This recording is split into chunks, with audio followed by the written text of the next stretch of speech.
Our This Week segment always talks about what I think is important for individual investors to consider before you make your investment decisions. And our three topics for this show: economic data. We have a lot of economic data, primarily focused on inflation, coming out in just the next week. We have CPI data, Consumer Price Index, which is the headline inflation data in the US, coming out tomorrow. We have Canadian CPI, or inflation data, coming out next Tuesday.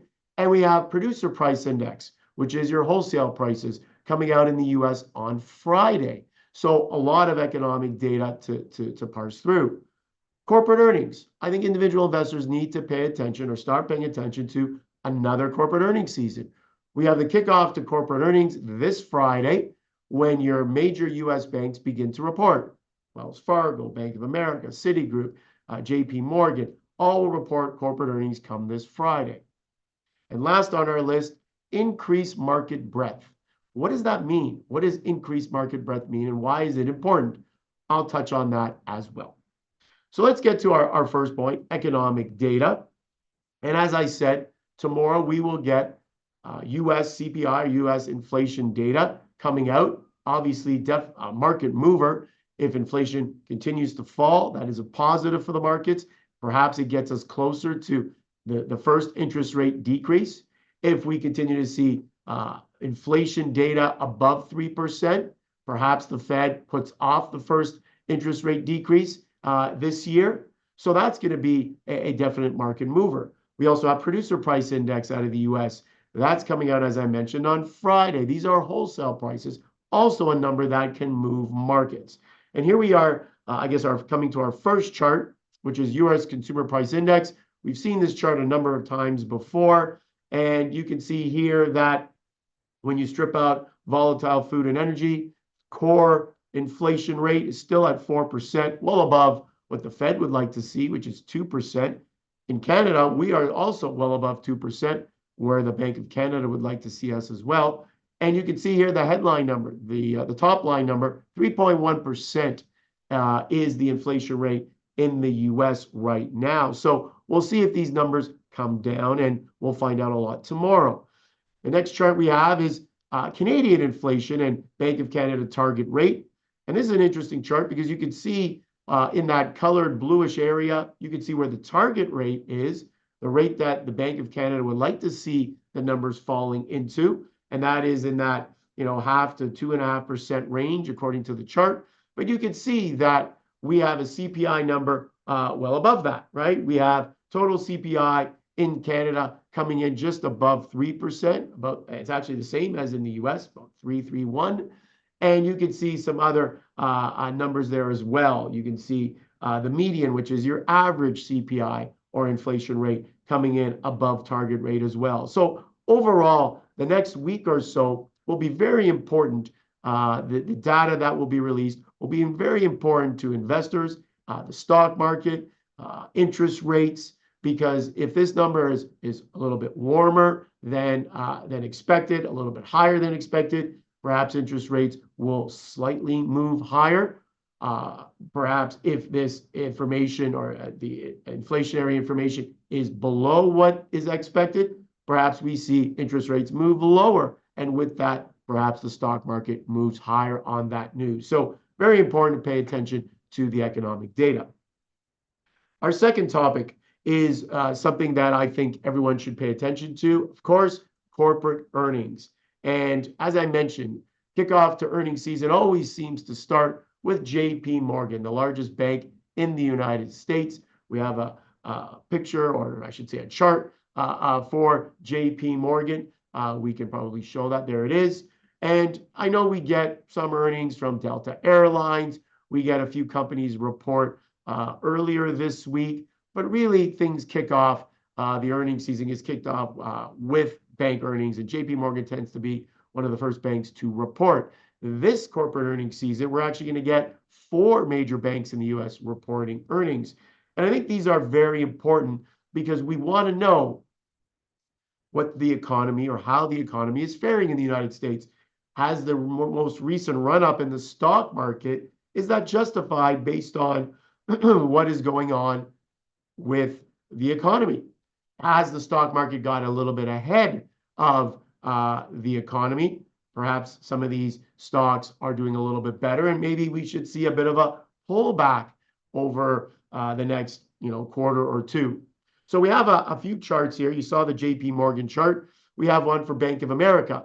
And again, you will notice that the Bank of America chart, you're seeing stock prices for these banks really move higher towards the end of 2023 and into January of this year.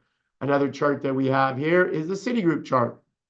Citigroup has probably been the best performer, I guess, them and JP Morgan. Look how steep that run up is in Citigroup chart. Unbelievable. This stock was under $40 a share, I guess, but back in November, the start of November. And here we are, well above $50 a share. Unbelievable run up. Not only would you've seen a lot of appreciation, but you've also would have been receiving an over 5% dividend while you wait for this growth. So an unbelievable chart, and it's something that for investors that have been buying Citibank, like I have for many of my clients, it's a great thing to see. And lastly, we have a chart on Wells Fargo. The chart, again, another steep run up in Wells Fargo, but you can kind of see it sort of flatlined in the last, let's call it last half of December and into January, still trading close to high points, but slightly below that. So we're going to get some really crucial corporate earnings out of the major U.S. banks, and that's going to go a long way to tell us how the U.S. economy is faring. Therefore, that will have an effect on the stock market. And as we know, us living here in Canada, what happens in the U.S. stock market definitely affects what happens to the Toronto stock market as well. The third and final topic I wanted to discuss today is the increased market breadth. And what do I mean by that? Well, when you increase market breadth, you're increasing, I guess, the momentum in a given direction. So in this case, the direction is to the upside. So when you're increasing the market breadth, you're increasing more, basically more things are moving higher than before. We know in 2023 that most of the gains were because of technology, the Magnificent Seven, which were primarily the big cap tech stocks. Well, I believe you're going to see a lot more companies, sectors of the market participate in the growth in 2024. And we've discussed this on previous shows. But now I have a couple of charts that will prove that theory is actually already happening. First chart we have here, U.S. financials. And you'll see here how well, and we saw for the biggest names in the U.S. and on the financial side, we've shown that U.S. financials have now started to move higher to complement or go hand in hand with tech and how well tech has done. We also have a chart, which some of you would be surprised to see, are pharmaceuticals. We talk about pharma from time to time. I own it for diversified portfolios for my clients, and I think everybody should have a piece of pharma in their portfolio. Yes, we don't have many big cap pharma names up here in Canada, but there are a number of great pharmaceutical companies, biotech companies in the United States that have performed extremely well in the last couple of months of last year and continue to perform well.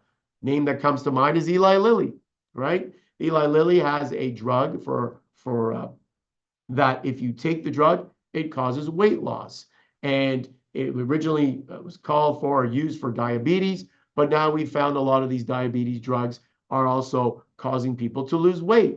And so Eli Lilly has one of the best. And interesting enough, Eli Lilly recently talked about how instead of going through agents or other sellers of their products, they're talking about actually going direct to consumer.